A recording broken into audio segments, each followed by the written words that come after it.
இன்னைக்கு நம்ம என்ன பார்க்க போறோம்னா பேங்கரோட டியூட்டிஸ் பார்க்க போறோம். அதில் ஃபர்ஸ்ட் வந்து டியூட்டி டு ஹானர் செக் அப்படின்ற மாதிரி சொல்லியிருக்காங்க. பேங்கரோட ரொம்ப முக்கியமான டியூட்டி என்னன்னா ஒரு கஸ்டமர் டிரா பண்ண செக்கை வந்து ஹானர் பண்ணணும் அப்படின்ற மாதிரி சொல்லியிருக்காங்க. அந்த செக்கை ஹானர் பண்ணுறதுக்கு என்னென்ன கண்டிஷன் இருக்குன்னு பார்த்தோம்னா கஸ்டமரோட அக்கௌண்ட்டில் சஃபிஷியன்ட் பேலன்ஸ் இருக்குன்ற மாதிரி சொல்லியிருக்காங்க. அண்ட் ப்ராப்பராக செக்கை வந்து டிரா பண்ணியிருக்கணும். அண்ட் பேங்கிங் ஹாரில் மட்டும்தான் வந்து செக்கை வந்து ப்ரெசென்ட் பண்ணிக்கணும்னு சொல்லியிருக்காங்க.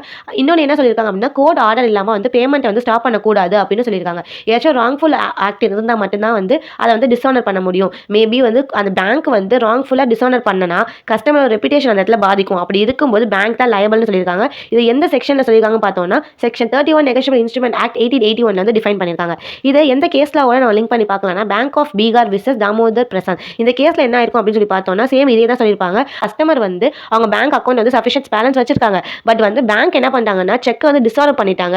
ஸோ அந்த சமயத்தில் பேங்க் வந்து டேமேஜ் வந்து கண்டிப்பாக பே பண்ணி ஆகணும்னு சொல்லி சுப்ரீம் கோர்ட் வந்து சொல்லியிருப்பாங்க. ஸோ செகண்ட் வந்து என்ன சொல்லியிருக்காங்கன்னா duty to maintain secrecy of the customer account. Customer அக்கௌண்ட்டை வந்து சீக்கிரட்டாக மெயின்டைன் பண்ண வேண்டியது வந்து பேங்க்கோட டியூட்டின்றாங்க. இன்கேஸ் லா ஃபோர்ஸ் மூலமாவோ இல்லை கோர்ட் ஆர்டர் மூலமாவோ இல்லை பப்ளிக் இன்ட்ரெஸ்ட்காகவே பேங்க் இன்ட்ரெஸ்ட்காகவே கஸ்டமரோட பர்மிஷனோட பண்ணால் மட்டும்தான் அதை வந்து டிஸ்க்ளோஸ்க்கு வந்து அலோவ் பண்ண முடியும் அப்படின்ற மாதிரி சொல்லியிருப்பாங்க. இதை எந்த கேஸில் சொல்லியிருப்பாங்க பார்த்தீங்கன்னா டூர்னியர் விசஸ் நேஷனல் ப்ரொவிஷனல். இந்த கேஸில் சொல்லியிருப்பாங்க கஸ்டமரோட சீக்ரெசி வந்து மெயின்டைன் பண்ணணும். அண்ட் வந்து கஸ்டமர் கன்சென்ட் அண்ட் இந்த எல்லா இதையும் வந்து ஃபில்ஃபில் பண்ணியிருந்தாங்கன்னா அதை வந்து நம்ம டிஸ்க்ளோஸ் பண்ணிக்கலாம் அப்படின்ற மாதிரி சொல்லியிருப்பாங்க. தேர்ட் ஒன் வந்து டியூட்டி டு டிஸ்க்ளோஸ் இன்ஃபர்மேஷன். இதை வந்து section 35A banking regulation act 1949 வந்து சொல்லியிருப்பாங்க. என்ன சொல்லியிருப்பாங்கன்னா கோர்ட் மூலமா and IT department RBI demand பண்ணினா வந்து பேங்க் வந்து கஸ்டமரோட இன்ஃபர்மேஷன் வந்து டிஸ்க்ளோஸ் பண்ண முடியும் அப்படின்ற மாதிரி சொல்லியிருக்காங்க. ஸோ இதில் ஏதாச்சும் ஒன்று வயலேட் ஆனாலுமே வந்து பேங்க் தான் லைபிள்னு சொல்லியிருப்பாங்க. இதை எந்த கேஸில் பார்ப்போம்னா State Bank of India versus Shamadevi. இந்த கேஸில் என்ன பண்ணிருப்பாங்கன்னா சுப்ரீம் கோர்ட் என்ன சொல்லியிருக்காங்கன்னா லா அத்தாரிட்டி இன்ஸ்ட்ரக்ஷன் படி தான் வந்து எல்லா ஆக்ஷனுமே நடக்கணும். அது எந்த விஷயமே வந்து பிரீச் பண்ணக்கூடாது அப்படின்னு சொல்லியிருப்பாங்க. நெக்ஸ்ட் என்ன பார்ப்போம் duty regarding countermanding of cheque. இதில் என்ன சொல்லியிருப்பாங்கன்னா செக்கை வந்து செக் பேமெண்ட் வந்து ஸ்டாப் பண்ணுறதுக்கு இன்ஸ்ட்ரக்ஷன் கொடுத்துருப்பாங்க. ஸோ அதை தான் ஃபாலோ பண்ணணும். அதாவது கஸ்டமர் வந்து ஒரு செக் பேமெண்ட் பண்ணுறதுல வந்து சில இன்ஸ்ட்ரக்ஷன் கொடுத்துருந்தா அதை ஃபாலோ பண்ணணும். அதாவது பேங்க்கு வந்து ரொம்ப முக்கியம் அப்படின்ற மாதிரி சொல்லியிருப்பாங்க. சில இதில் வந்து டைமை கூட மென்ஷன் பண்ணியிருப்பாங்க. ஸோ அதையுமே வந்து நம்ம ப்ராப்பராக பார்த்துருக்கணும் அப்படின்னா அதை வந்து ஒபே பண்ண வேண்டியது பேங்க்கோட கடமை அப்படின்ற மாதிரி சொல்லியிருப்பாங்க. இதை எந்த கேஸில் சொல்லியிருப்பாங்கன்னா பஞ்சாப் நேஷனல் பேங்க். இந்த கேஸில் தான் சொல்லியிருப்பாங்க கஸ்டமர் வந்து ஸ்டாப் பேமெண்ட் இன்ஸ்ட்ரக்ஷன் வந்து டைமில் கொடுத்துருந்தா பேங்க் அதை ஃபாலோ பண்ணணும் அப்படின்ற மாதிரி சொல்லியிருப்பாங்க. இது ஏதாச்சும் வயலேட் ஆச்சுன்னா அது பேங்க் தான் லயபிள் அப்படின்னு சொல்லியிருப்பாங்க. Right of banker. பேங்கோட ரைட்ஸ் என்ன, பேங்கருக்கு என்னென்ன ரைட்ஸ் இருக்குது அப்படின்னு பார்க்க போகிறோம். ஃபர்ஸ்ட் அல்ல rights of general lien. General lien அப்படின்னு என்னன்னு பார்த்தோம்னா பேங்கர் என்ன பண்ணாங்கன்னா கஸ்டமருக்கு வந்து டியூ கிளியர் ஆகாமல் இருந்தால் கஸ்டமரோட செக்யூரிட்டியை வந்து ரீட்டைன் பண்ணுறதுக்கு வந்து பேங்கருக்கு வந்து ரைட்ஸ் இருக்குன்றாங்க. அந்த ரீட்டைன் குட்ஸ் செக்யூரிட்டி ஒரு மணி எதாக இருந்தாலுமே வந்து ரீட்டைன் பண்ணுறதுக்கான ரைட்ஸ் வந்து பேங்கருக்கு இருக்குது. இது எந்த செக்ஷனில் சொல்லியிருப்பாங்கன்னு பார்த்தோம்னா செக்ஷன் 171 இந்தியன் கான்ட்ராக்ட் ஆக்ட் 1872 வந்து சொல்லியிருப்பாங்க அப்படின்றாங்க. அதாவது ஜென்ரல் லீன்னா இப்போ பேங்க் வந்து அப்ரோச் பண்ணுறாங்க லோனுக்காக கஸ்டமர் அப்படின்றப்ப கஸ்டமர் அவங்க டாக்குமெண்ட் இல்லைன்னா ஏதாவது ஒரு ப்ராப்பர்ட்டியை வச்சு தான் வந்து அந்த லோனை வந்து வாங்குவாங்க. ஸோ இந்த இடத்துல வந்து கஸ்டமர் வந்து டெப்டாராகவும் பேங்க் வந்து கிரெடிட்டாராகவும் இருப்பாங்க. ஸோ அந்த அமௌண்ட்டை எப்படி இருந்தாலும் ரீபேமெண்ட் பண்ண வேண்டியது அவங்களோட கடமை அப்படின்ற மாதிரி சொல்லியிருக்காங்க. அந்த குறிப்பிட்ட காலத்துக்கு அவங்க பண்ணல அப்படின்னா அதுக்கு பெனால்ட்டி உண்டு அப்படின்றாங்க. இதுதான் வந்து ஜென்ரல் லீன் சொல்லியிருக்காங்க. ஜென்ரல் லீன் வந்து இன்னொரு என்ன கேஸில் பார்ப்போம்னா சிண்டிகேட் பேங்க்ல பார்ப்போம். சுப்ரீம் கோர்ட்டில் சொல்லியிருப்பாங்க நேச்சர் ஆஃப் பேங்கர் லீன் சொல்லிது. ஸோ இது என்ன சொல்றாங்க அப்படின்னு பார்த்தோம்னா ஒரு பேங்கருக்கு அதாவது ஒரு கஸ்டமர் டியூ கிளியர் ஆகாமல் இருந்தாங்கன்னா பேங்க் அந்த கஸ்டமரோட செக்யூரிட்டி வந்து ரீட்டைன் பண்ணுறதுக்கான எல்லா ரைட்ஸும் இருக்குது அப்படின்னு சொல்லியிருப்பாங்க. ஸோ நெக்ஸ்ட் என்னன்னா ரைட் டு செட் ஆஃப் அப்படின்றது சரி கட்டி கொள்ளும் உரிமை அப்படின்ற மாதிரி சொல்லியிருப்பாங்க. ஒரு லோனை வந்து ப்ரொவைட் பண்ணுறாங்க கஸ்டமருக்கு அப்படின்னா அதுக்கான அமௌண்ட்டை வந்து ரிட்டர்ன் கொடுக்க வேண்டியது அவங்களோட கடமை. அப்படின்னா ஏன்ற பர்சன் அதாவது ஏன்றவங்களுக்கு வந்து லோன் வந்து பேங்க் கொடுத்துருக்காங்கன்னா மந்த்லி இல்லை வீக்லி வந்து ஏதாச்சும் ஒரு டேட்டில் வந்து அந்த அமௌண்ட் வந்து கொடுக்க வேண்டியது அவங்க கடமை.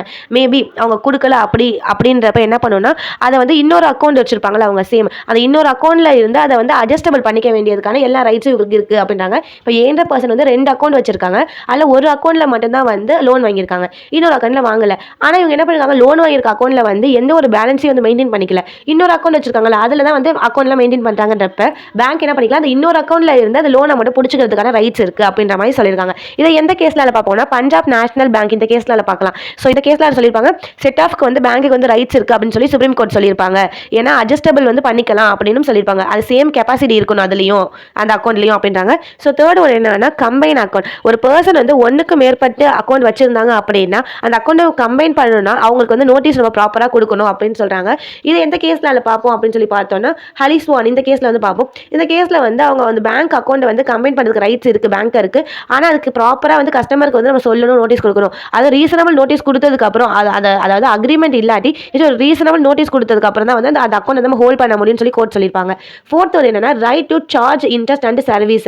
அதாவது சார்ஜ் அண்ட் சர்வீஸ் ரெண்டுத்துக்கு என்னென்ன டிஃபரன்ஸ் இருக்குன்னு பார்த்தோம்னா இப்போ நான் வந்து ஒரு பேங்க் அக்கௌண்ட் வந்து வச்சிருக்கேன். அந்த பேங்க் அக்கௌண்ட்டில் வந்து இவ்வளோ சார்ஜ் பிடிப்போம். அதாவது நான் மெயின்டெனன்ஸ் வந்து பண்ணிக்கல அப்படின்னா இவ்வளோ சார்ஜ், ஏடிஎம் கார்டு சார்ஜ், இந்த மாதிரி இயர்லி ஒன்ஸ் நமக்கு ஆனுவல் சார்ஜ் பிடிப்பாங்கல்ல. ஸோ இதை தான் வந்து சார்ஜ் நம்மளை வந்து மெயின்டைன் பண்ணுறதுக்காக, நம்மளோட டிரான்சாக்ஷன் ஏடிஎம் கார்டில் மெயின்டைன் பண்ணுறதுக்காக வந்து ஒரு சார்ஜ் அமௌண்ட் பிடிப்பாங்க.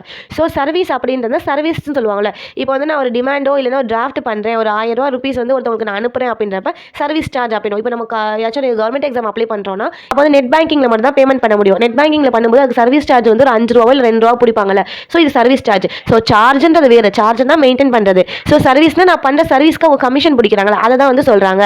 ஸோ இதுக்கு தான் இது எதில் சொல்லியிருப்பாங்கன்னா செக்ஷன் 21A பேங்கிங் ரெகுலேஷன் ஆக்டில் வந்து சொல்லியிருப்பாங்கன்றாங்க. இதை எந்த கேஸில் பார்ப்போம்னா சென்ட்ரல் பேங்க் ஆஃப் இந்தியா கேஸில் பார்ப்போம். இதில் வந்து ரீசனபிளாக இருக்கணுன்ற மாதிரி சொல்லியிருப்பாங்க. ஆர்பிஐ கைட்லைன்ஸ் வந்து ஃபாலோ பண்ணி தான் வந்து இருக்கணும், இல்லை அப்படின்னா பெனால்ட்டி உண்டு அப்படின்ற மாதிரி சொல்லியிருப்பாங்க. 5th ஒன்று வந்து பார்த்தோம்னா ரைட் ஆஃப் அப்ரோப்ரியேஷன். இதை வந்து ரூல் இன் கிளைட்டன் கேஸ்னு சொல்லுவாங்க. அதாவது மல்டிபிள் டிரான்சாக்ஷன் பேமெண்ட் ஒரு அப்ரோப்ரியேஷன் இருக்கும்போது அந்த இடத்துல ஃபஸ்ட் இன் ஃபஸ்ட் அவுட் அதான் சொல்லுவாங்க. அதாவது ஃபஸ்ட் நான் ஒரு அமௌண்ட் பேமெண்ட் பண்ணேன்னா அதை தான் வந்து நான் ஃபஸ்ட் வந்து வித்ரா பண்ணணும் அப்படின்ற மாதிரி சொல்லியிருப்பாங்க.